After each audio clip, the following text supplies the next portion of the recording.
ngày lời nâng nhông trăng ở màu dày hưởng đại bẹ bon cho mùi nâng ở đây không mùi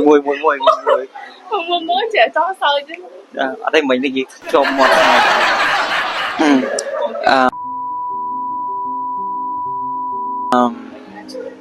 dương tới ngày nâng nhâm trăng còn ta hai buổi ấy mà nó bay về phía xa hướng vẽ phong một chấm nuôn để dù một chôn phía trần có chùa bật tiền nó không chỉ vượt 100 ngày á hay em kết ha ở cả đời mà nick trong tranh để bị hướng đại át cầm bảng to luôn này kết ha ở phía Archimedes đó nè cho nón khối hay nam mối ở bên dân đi dân miền idea nông ca để những chùa bật tiền hướng thời chỉ vật bỏ dương chờ đấy nhưng kết ha anh nói đi chỉ cho nói đại dương anh bằng ca chia sạch hướng môi nó nông ca xe anh chỉ bằng ca chia sắp hư môi đây ai ở giờ ai nè để ăn các bạn nhớ tha hưởng nâng cô có chua bật tiền được như thế này ở lớn nằm bay oi si chùm rồi chân từ bốn nhưng hôm nay nó kêu chân nhom chua mua ở pi long sầm bồ đến nâng ấy cho bọn nhom chua mua chụp bông muốn tới nâng ngày hôm tới nhom nâng chấp đam như vậy ông pi ban hà chỉ vật hay nhom nâng lơ của thì hòn pi nè đại nhom còn bán nhom thọ bán sản phẩm qua pi ban hà đại pu con chua bật tiền ha chắc nhom trong xe bong hưởng nâng muối cứ bẹ bon cho muối nâng ca đại quạt nước nông tha cái lại tha ban sắt xa muối hay nước nông nó cứ quạt thôi chỉ nè đại Valencia nè đại hạt tha quạt chơi Valencia quạt chỉ sao là bay chui để tha chụp xả quạt chui quạt được kia hay quạt thời để chui xả với đại ca bền sơ đại ca ấy trong tử hay là bên đại ca khất không bao qua đó quạt không prang to tại đời đi xào tranh méo cứ cây này chúng mình có chấp là appreciate một con thà mình được con bạc cay mình được con miên thanh lên chẳng tới cây chơi là bắt đầu cả hai con hồ đang để bên nắng nè để nó chúng mình luôn con nắng á cây chấp đá mẹ làm tha hết ấy chấp đám chân này mòn tha hết ấy nhông cây mình nè nắng thời đó chơi nhom hay không giờ tha là thêm môi nắng con bắt chi bảo bạn men tha nó bên để cây sạp con kẹo xây cho chất con để chẳng tới cây chấp đám ta chơi là thơm ở bảy mua đã bên chất con đó đang đợi bữa sân chiều mà tha lược hướng để con cam biển cho trong cam biển vì nào lõ trong feedback để pizza mắc có việc đó được cái nỉa chẳng thôi ai cho bạn America toát ở tha bữa sân đi dương không hướng nam môi á được không sản phẩm nó phụ quan ai đừng toát kia bữa sân chiều phụ quan ấp tụp ở rộng luôn ai tha con cất mơ tha tao nhưng khoa kha cho nó ấy mền bạn kia sao bạn kia ấy chẳng tới con còn đấy con cho bạn deflect mà bên tha hay đây bạn ở ca đầm đấy ca khất không prang prang bọc con nắng thời chị bạn nè miền nè sao miền nè chân này hay đấy có cái ăn hòm vô phê về liền nắng từ cất cô bị chỉ vật bọc cái chẳng á chẳng tới ở ban này tha ở đó mũi những của nhóm lọp chụp để kia trong anh đấy lọp chụp bị bành hè on bài nâng ạ ok con bờ rắn con sẽ sửa nấu mình nắng bờ rắn để tha ca để dương từ tụi bạn ấy để chia ca không prang bỏ dương hay việc chỉ là tập hoa mùi đại lõ sẹp chỉ bật bao nhiêu sẹp khôn nhiêu hay bị bắt qua từ đó nè được thấy mong cái tha việc ở bên nhà ha sẹp nhiêu té bữa sinh chỉ kê mơ mơ việc chỉ bên nhà ha sẹp kê anh能chưa được bọc kê kê ai nâng ok feeling mua để tha comparison quạt liệp thiệp chỉ bật quạt chỉ mùi nó khôn bông quạt ai nâng ọt miên ấy để bông miên và té mình có tha bông miên khủng dáng rồi có bông miên ấy để con miên đôi kia vì ai nâng tha chỉ vật dương vì ở thở đôi kia rồi có thở compare kia vì là cả tha ok you are feeling more để tha compare tại khá dương ai tha dương compare tại dương ai không phẳngខ្លួនnày chuyên môn á và tại mà được khác con compare hay con stop con chân này con chân đi anh nó có ở khoa này bây giờ cứ nó không ở cài sốt ca nghiêng chồng bây giờ cứ ca nghiêngแต่ถ้าคนแต่กายยืนโซดโอเคยืนนึกไม่ยืนเชื่อแต่เป็นfeeling หนึ่งเช่นแบบแต่แบบสันฉีกไปแต่ยืนกับปงแต่เรียนยืนตุกfeeling แบบถ้าชนะเอ็นเกจหรือถ้าตุกของครัวนะแต่ไปยูเตอร์นั่นไปแต่ยืนโชว์เธอกาอันนั้นไม่ตู้หมดผู้มันนึกวิสาหะยืนอันไอ้เดินท่าไงนึกเกลอหมวยยืนเนาะไงใส่แล้วไงกัดไอ้หมวยยืนเยอะhay với tha quạt để tha mất theo này vậy mình cũng tha quạt achieve nơi ấy để quạt xong rồi tua bán hay miên kê mà trở này quạt mà sọt quạt bà sân chỉ mất theo này nó mong cái tha quạt chỉ mình được đại អត់ខ្វល់អត់ខែបើសិនជាគាត់ខ្វល់ទៅលើពាក្យដែលគេនិយាយអានឹងបញ្ហាគាត់ដូចគ្នាប៉ុន្តែនៅពេលដែលគាត់ achieve ឬក៏ទទួលបាននៅអីដែលគាត់ស័ក្តិសមនឹងទទួលបានហ្នឹងបាច់ខ្វល់ពីមនុស្សជុំវិញខ្លួនវាតែងតែមានចំណែនឈ្នានេះវាធម្មតានៅក្នុងពិភពលោកមួយហ្នឹងទៅណាក៏ចឹងមិនថាតតាអូខេនៅអាស៊ីសម្បូរហ្នឹងនៅអឺរ៉ុបជាងហ្នឹងទៀត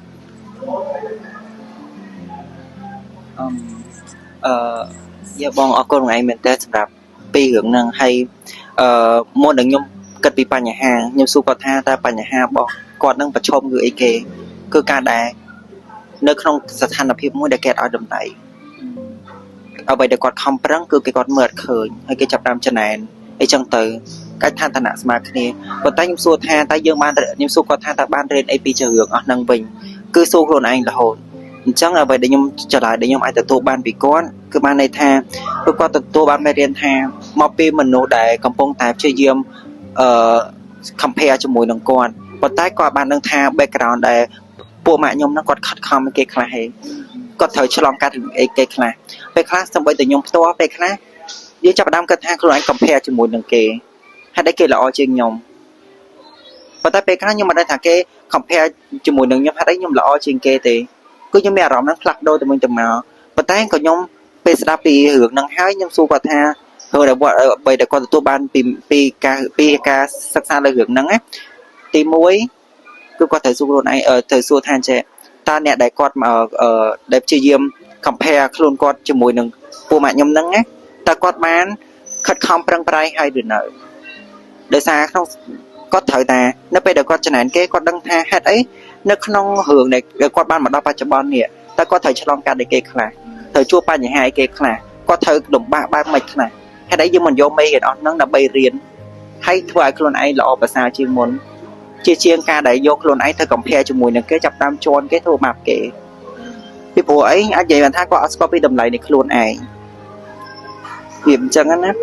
គឺគាត់ស្គាល់ពីតម្លៃនៃការខិតខំជាទៅធ្វើឲ្យគាត់បែបហ្នឹងគាត់ព្យាយាមអត់ផ្ដោតលើអ្វីដែលខ្លួនឯងធ្វើគាត់ឲ្យតម្លៃទៅលើគាត់ឃើញពីតម្លៃរបស់អ្នកដទៃហើយគាត់ចាប់ផ្ដើមចង់ឲ្យខ្លួនឯងល្អជាងអ្នកដទៃលើយើងអាចនិយាយថាឧទាហរណ៍ការចូលរួម workshop ចុះយើងចូលរួម workshop យើងបង់លុយចូលដើម្បីស្ដាប់ពីវាគ្មិនក្នុងការចែកម្លែកបទពិសោធន៍បើយើងគិតថាខ្លួនឯងនឹងល្អជាងវាគ្មិនហ្នឹងតើឯងគិតថាយើងទៅស្ដាប់ដើម្បីអី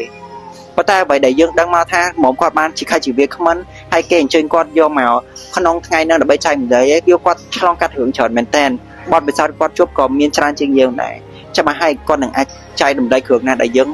មិនដែលដឹងមិនដែលឮហើយនឹងអាចកំពុងតែជួបខ្លួនឯងផ្ទាល់ឥឡូវហ្នឹងអញ្ចឹងបើសិនយើងគិតថាខ្ញុំឃើញម្នាក់ហ្នឹងល្អជាងខ្ញុំ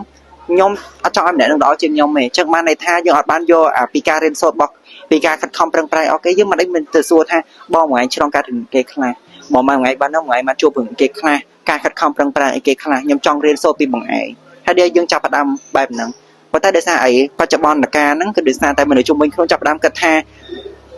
social media ឲ្យថាវាអាចពង្វក់ថាខ្ញុំដឹងរឿងច្រើនប៉ុន្តែខ្ញុំគិតថាខ្ញុំនឹងដឹងរឿងគ្រប់យ៉ាងជាងអ្នកដទៃគាត់គិតថាគាត់ហ្នឹងល្អជាងគេនិយាយចឹងទៅប៉ុន្តែដឹងថានៅក្នុង social media វាអត់ដូចនៅក្នុងជីវិតពិតទេជីវិតពិតគឺជាការរៀនសូត្រផ្ទាល់ចឹងក៏ពេលខ្លះអាចនិយាយបានថាយើងគ្រាន់តែដឹងរឿងហ្នឹងឯងប៉ុន្តែយើងអត់បានជួបទេវាអញ្ចឹងណានៅក្នុង social media គ្រាន់ជាការដឹងការអានសភៅឧបមាថាការអានសភៅយើងអានយើងយល់ហើយអូខេខ្ញុំយល់ហើយប៉ុន្តែសាក់ខ្ញុំបិទឲ្យខ្ញុំទៅអនុវត្តវាធ្វើមើលសួរវាធ្វើបានអត់វាអត់បានចឹងមកថាដែលយើងទៅធ្វើនេះគឺជាជីវិតពិតចឹងព័ត៌មានដែលយើងទទួលបានគឺខួរក្បាលយើងគ្រាន់តែដឹងទេហើយបបួកការយកដឹងរបស់យើងថាយើងបានដឹងហើយឯងចឹងបានថាយើងគួរតែព្យាយាមរៀនសូត្រពីអ្នកដទៃជាជាងការដែលខ្លួនឯង compare ជាមួយនឹងគេដូចថាការបើកចិត្តនិយាយ